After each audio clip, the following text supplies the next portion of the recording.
तू बना लो नया पन चेला दिलवा भीतर रोएला तू बना लो नया पन चेला दिलवा भीतर रोएला सुनो ए बाबा पगली ऐसन खेल गइल मोर खेला सुनो ए बाबा पगली ऐसन खेल गइल मोर खेला तू बना लो नया पन चेला तू बना लो नया पन चेला दिलवा भीतर रोएला तू बना लो नया पन चेला दिलवा भीतर रोएला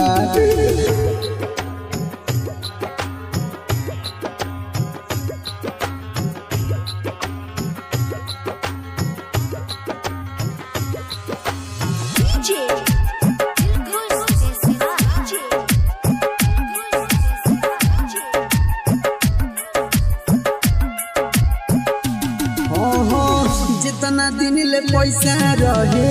कइले बिया प्यार हो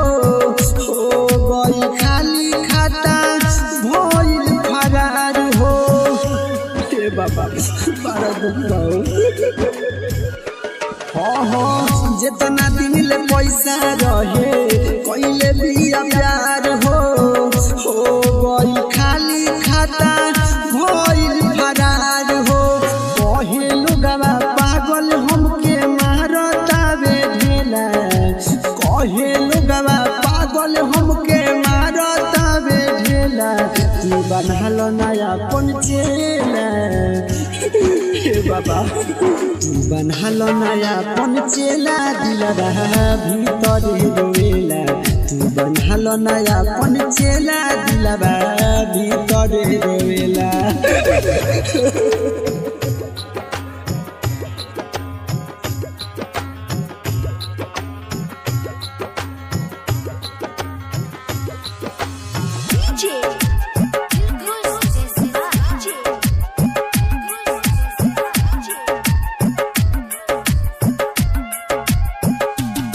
कवना होरी जाई बाबा लौके न रहिया सोनू सतरंगी के धल न बहिया हे बाबा कौन रात खावा हो कवना होरी जाई बाबा लौके न रहिया मास्टर में राज के धल न बहिया राइटर फिरोज कहतारे दुखवा बड़ी बढ़ेला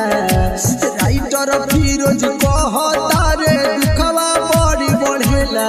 तू बना लो नया पन चेला हे बाबा तू बना लो नया पन चेला दिलवा भीतर रोएला तू बना लो नया पन चेला दिलवा भीतर रोएला हे बाबा।